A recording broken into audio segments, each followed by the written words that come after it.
So earlier this year, right around early summertime, Procreate started hyping up a big announcement for the fall. And by far and away, the most commented thing, whether it was YouTube or Instagram or whatever, was Procreate for desktop.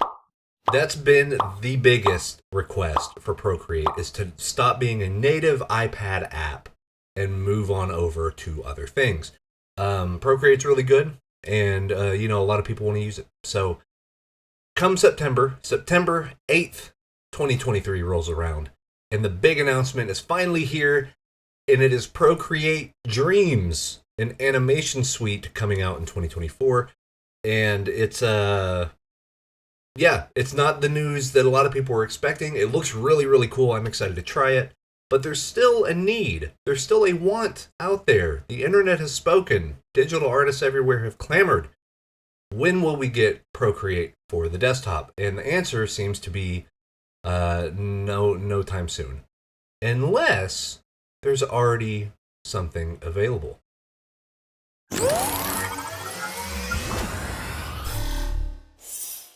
So yeah, Procreate's not on desktop. All right.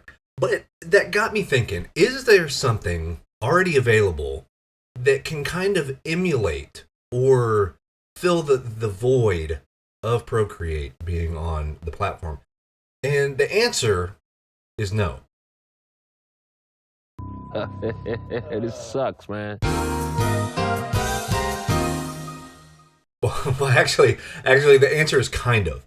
So we're going to be taking a look at Adobe Fresco. Adobe Fresco is a free-to-download app, and it is available on desktop computers. Now, primarily, and we're going to talk a lot about this, primarily it is for mobile devices. And let's just say that they borrowed a few, everythings from Procreate. So what is it really like having a Procreate-esque experience on desktop? And does Adobe Fresco live up to that? Is this its own thing? Is it trying to mimic Procreate too much?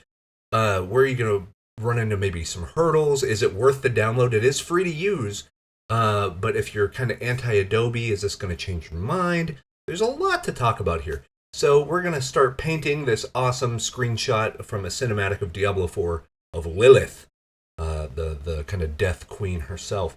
And we're going to dig in, we're going to use the program, we're going to talk about the program, and I think you might be surprised, one way or another, about the performance and that promise of delivering on a Procreate experience on the desktop that is Adobe Fresco.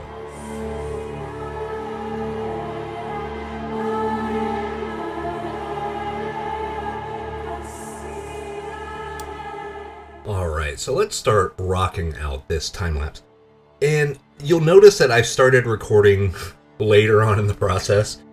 This brings us to our first point, kind of elephant in the room, something that I'm going to kind of come back to again and again during this little overview. The whole idea of Procreate is that it works well with touch and gesture controls. And, any of the programs, Infinite Painter, Art Studio, there's a lot of mobile apps that kind of mimic that, and Adobe Fresco is one of those. That being said, Adobe Fresco is like that on desktop. There's a problem. Touch gestures don't work on desktop. So there's a big learning curve on how to do just ordinary things. So a perfect example is so like the color picker. A color picker, primarily on desktop apps, you primarily have the Alt key on your keyboard as the shortcut. Now, yes, on your programs of choice, you can change it to whatever hotkey you want. But with Adobe Fresco, it is the letter I, which makes sense. Eyedropper, I get it. But I can't find anywhere in settings to change it. In fact, I can't find hotkey settings at all. I can find general settings, I can find preference settings. I cannot find anywhere to change this color dropper key. And there's dozens of these type of examples when using Adobe Fresco on a desktop. So you can tell, by hook or by crook, they wanted to make Procreate. Now, there's no file menu on this. And by file, I mean, file, save as, export, all that stuff that you would be used to in a desktop app. Or like the edit, you click edit and layer or edit, adjustment, image size, all that stuff, it's gone. This does not exist in this program. So for your first hour of using Adobe Fresco, just click around on stuff. There's weird like contextual menus, right-click menus that exist in places you wouldn't think they would exist. This is a whole different ecosystem, and really, to be fair, in that way, it is kind of like Procreate. I've had videos about Procreate on the channel in the past, and there's a learning curve. If you're not used to touch-based devices, if you're not used to the two-finger, squint, or what's it called, the squeeze zoom, you zoom in and out based on pinching the screen. It kind of invented its own lexicon, its own, dictionary of how it does things and how it proceeds with tasks. And once you learn it, you kind of get it, and it's intuitive, and it's fun to use. But that first learning curve is pretty rough. If you forget what's the difference between tapping 2 fingertips on the thing rather than 3 fingertips? Or holding your finger down, what does that do? Is that the eyedropper, or is that the contextual menu, or, what am I doing? There's a lot of that. And I will say that I think the learning curve, at least for me, and once again, this is all subjective stuff, you may have a completely different experience, but just know that I fought tooth and nail with this program for like 2 hours. Because every instinct that I have of having a keyboard in front of me with all my hotkeys memorized after 25 years of making digital graphic design and art and stuff on a computer, you have to unlearn that. You have to unlearn it in order to be, even workable in Adobe Fresco. So that right there might be a huge turnoff for a lot of people. But let's say you get over the hump. It is free to download. It's free to try. Really, the only thing that you have to waste is your time. And let's say you get the program and you start using it. Is it any good? And the answer is a resounding yes. Adobe Fresco is actually a lot of fun to paint in.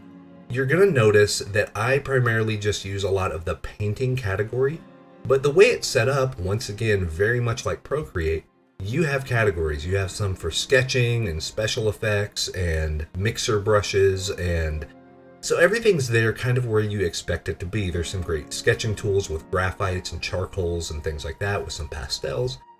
And you'll notice while you're going, there's going to be some brushes that are kind of locked out unless you have a full Adobe Cloud, Creative Cloud subscription, which I do not have. The only subscription I have to Adobe is the photography plan, which is $10 a month, and it gets you Photoshop and Lightroom.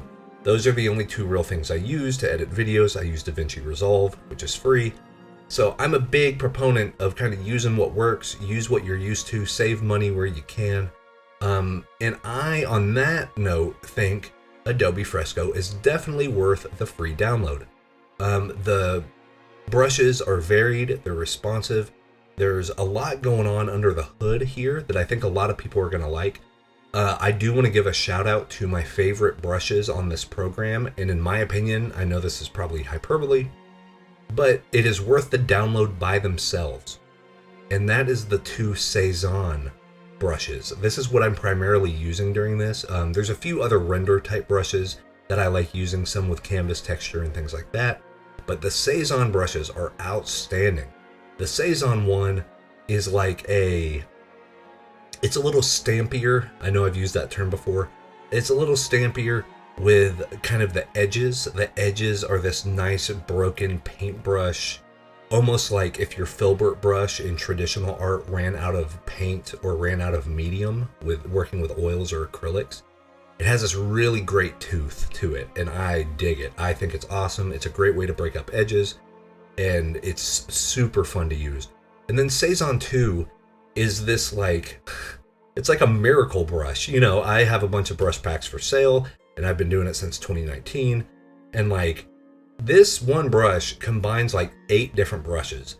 It's a cloudy, canvas textured painterly, soft, round, hard-edged. Like, there's so many things happening with this one brush, and it's super awesome.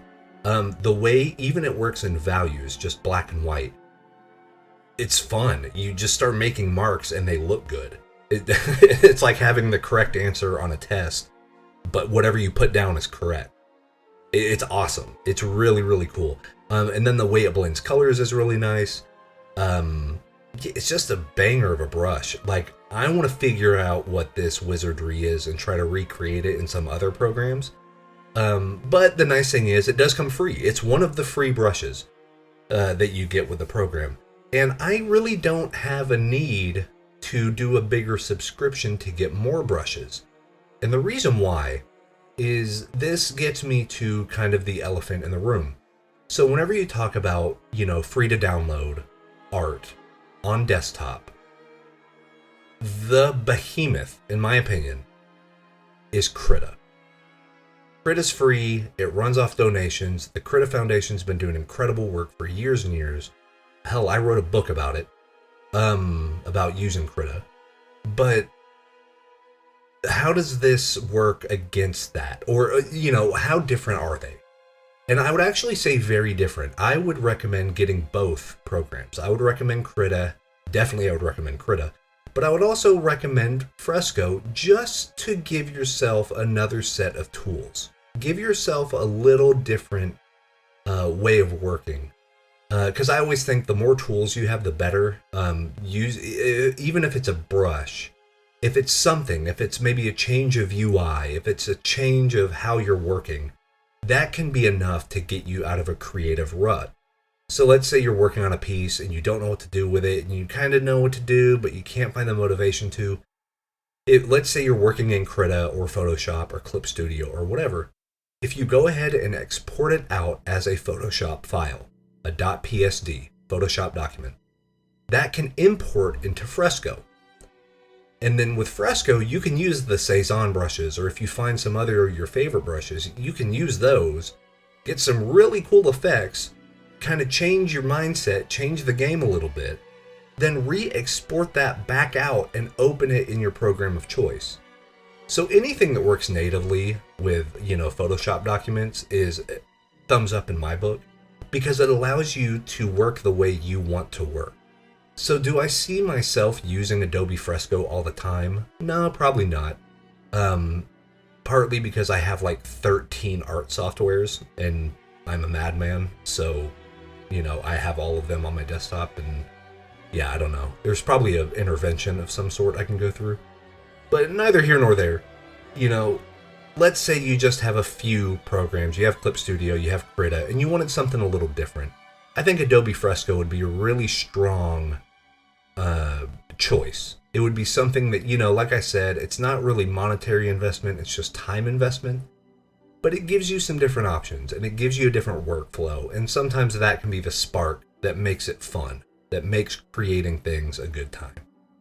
And there's a lot of value in that. So the value is high on Fresco. I do think it is worth the download. Now, I understand there are a lot of people, and depending on the day, I'm part of the people, that are anti-Adobe. With the subscription model and the AI crap and all that stuff, I completely get it. If you just want to say, Adobe, you can bug off, I never want to use you again, I'm going to use Affinity, I'm going to use Clip Studio, I'm going to use Krita, I'm going to use, Rebel or Art Rage or Paintstorm Studio, whatever you're using. I get it. Is this good enough to change your mind, to get your, put your morals aside and but Fresco's so good? No, in my opinion, no. It's cool and it's fun to use, and that's really cool. But no, if you're anti-Adobe, you're not missing a lot. You can, enough time given, monkeys on a typewriter type thing, you can make brushes that are very, very close to this in Krita or Clip Studio or, something that is not Adobe featured. But I already have the Creative Cloud app. It is free. let's try it. I got requests for it on the channel. And I'm happy I did. I'm happy I did because I do think, especially those two Cezanne brushes, I can't talk enough about how good those are. But there's a lot of those. Like the sketching feels good. The graphite actually works pretty well. I still prefer the graphite stylings in Krita a little more. I think it feels a little more like having, charcoal or the different textures of graphite. I think Krita does that a little bit stronger. But for like thick paint and like nice color jitter and things like that, Adobe's still an industry standard for a reason. Now with thick paint and wet media, now you have your Rebel, your Art Rage, your PaintStorm Studios of the world, and the Corel painters, and those are the ones that you want to go for. So if you're really just looking for pure, I want this to look as realistically painted as possible, like you can see canvas textures and cracks and the lighting of the impasto, those will probably be better bets for you.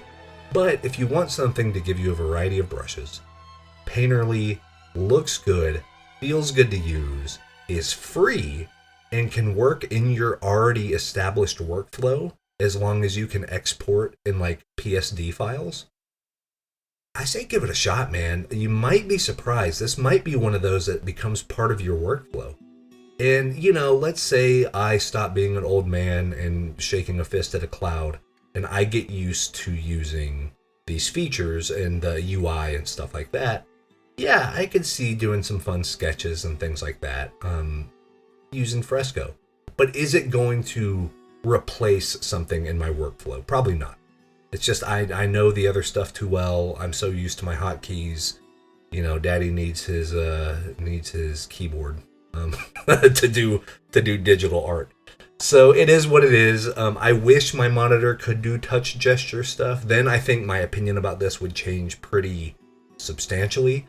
But if you're on a mobile device, I definitely say go for it, especially if you haven't dropped money on Procreate or if you used Infinite Painter but want something different, or Art Studio Pro. Now, I do think those programs are stronger programs. I think there's more to offer in those. But Fresco's not bad. It's really not. I'm not one to give like number ratings or whatever, but this is a 7 out of 10. This is one of those. I dig it. I think it's fun. I think it's good. It's solid. It's not outstanding at any one thing, but give it a shot. The worst that it's going to take is your time, and it is what it is. But that's my time. Let me know, have you used Adobe Fresco? Has it been a few years? I do know that there has been some big brush engine changes and things like that with Adobe Fresco lately because of the success of Procreate and other mobile devices, art-based softwares for mobile devices. The success of those has made Adobe go back to the drawing board, pun intended, and really look at Adobe Fresco. And yeah, it can compete. I don't think it's worth a subscription. Like for the full $60 a month, you get everything Adobe. I still don't think that's a great deal. But that's me personally. That's a whole other video, trust me. But have you used it before? Have you used it recently? Have you used Adobe Fresco? And what do you think about it? Is it enjoyable? Have you used Procreate? Do you think the two are comparable? Let us know in the comments. Love to hear your thoughts on it. But until next time, I've been Wes, and you have been awesome. And I will see you guys next time.